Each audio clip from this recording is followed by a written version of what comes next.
अभी अभी लोकसभा चुनाव 2024 का व्यतीत हुआ है और यह चुनाव उत्तर प्रदेश के लिए खास मायने देकर गया है, क्योंकि उत्तर प्रदेश में 2027 में विधानसभा के चुनाव होने वाले हैं। ऐसे में यह लोकसभा का चुनाव 2024 बहुत कुछ खाका घींचते हुए उत्तर प्रदेश का गया है।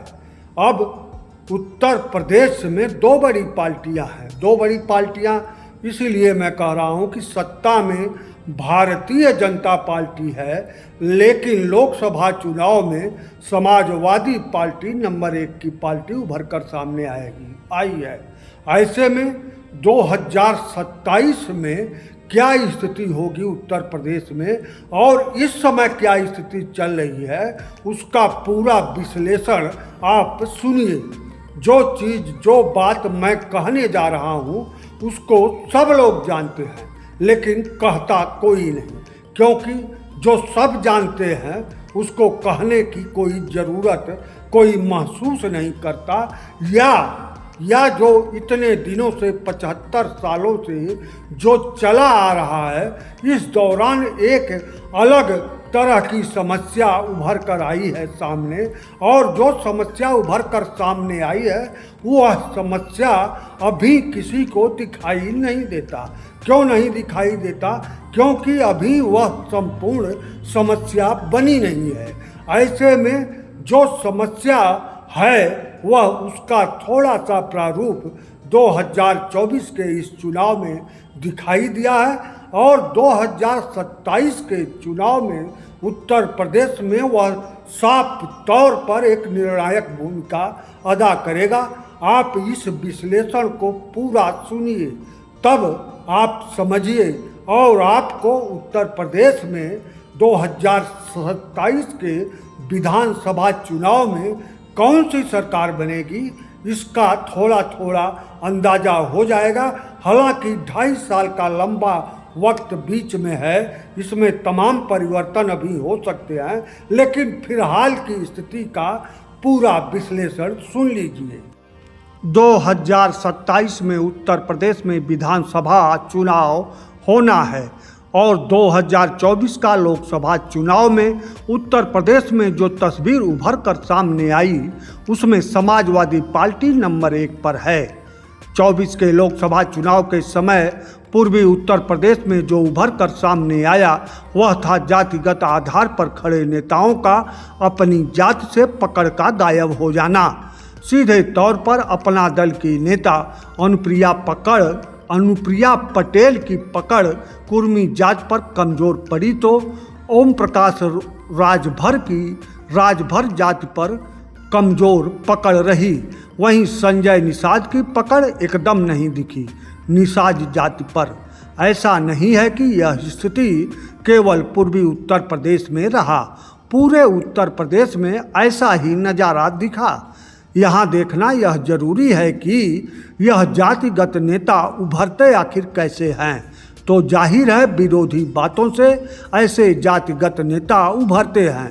जब यह जातिगत नेता सत्ता की गोद में बैठते हैं तो अपनी जात के समस्याओं को लेकर उठती आवाज़ों को दबाने में लग जाते हैं, और फिर इनकी जाति का समूह या इनकी जाति इनको अपना नेता नहीं मानता और सबसे नज़दीकी समूह से मिल जाता है। 2024 लोकसभा चुनाव में ऐसे जातियों का नज़दीकी समूह समाजवादी पार्टी के नज़दीक दिखा तो यह जाति का समूह वहीं चला गया। यही हाल अब दलित वोटर खासकर हरिजन जाति का है। अब उसे यानी हरिजनों को मायावती अपना नेता नहीं लगती। चंद्रशेखर जो दलित नेता के रूप में उभरना चाहते हैं, उनकी भाषा दलितों के युवा वर्ग को थोड़ा प्रभावित करती है, लेकिन सामान्य दलित को चंद्रशेखर की भाषा भाती ही नहीं। तो उत्तर प्रदेश में सामान्य दलित भी अपना पार्टी और अपना नेता डिसाइड नहीं कर पाने की दशा में असमंजस में हैं और इधर उधर बट रहे हैं। अब रही सामान्य वर्ग या उच्च जाति, तो इस समूह को कभी कांग्रेस अपना मानती थी और बाद में अब भाजपा इसे अपना मानती है। उच्च वर्ग के मलाईदार तबका पढ़ा लिखा जो था वह नौकरी में गया, उच्च नौकरी में गया। इसका उच्च वर्ग का सक्षम वर्ग जो था व्यापार पकड़ा, तो चमड़े से लेकर सैलून, होटल, शिक्षा, चिकित्सा सभी में उच्च वर्ग का मलाईदार तबका गया और राजनीति में भी गया।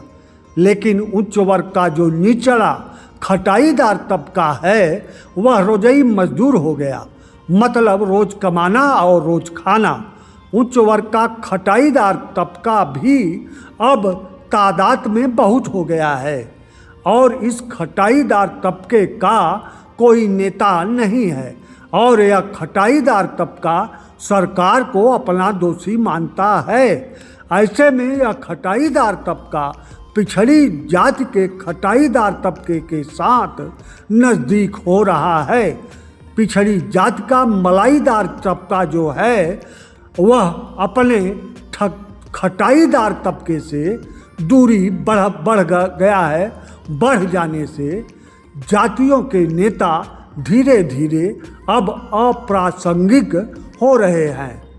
2027 के विधानसभा चुनाव में वही पार्टी ज़्यादा कामयाब हो पाएगी जिसके पाले में पिछड़ी जाति व उच्च जाति का खटाईदार तबका रहेगा, क्योंकि उत्तर प्रदेश में दलित और अति दलित भी इसी खटाईदार तबके के नज़दीक रहते हैं और अल्पसंख्यकों का तो एक मोटिव बन गया है।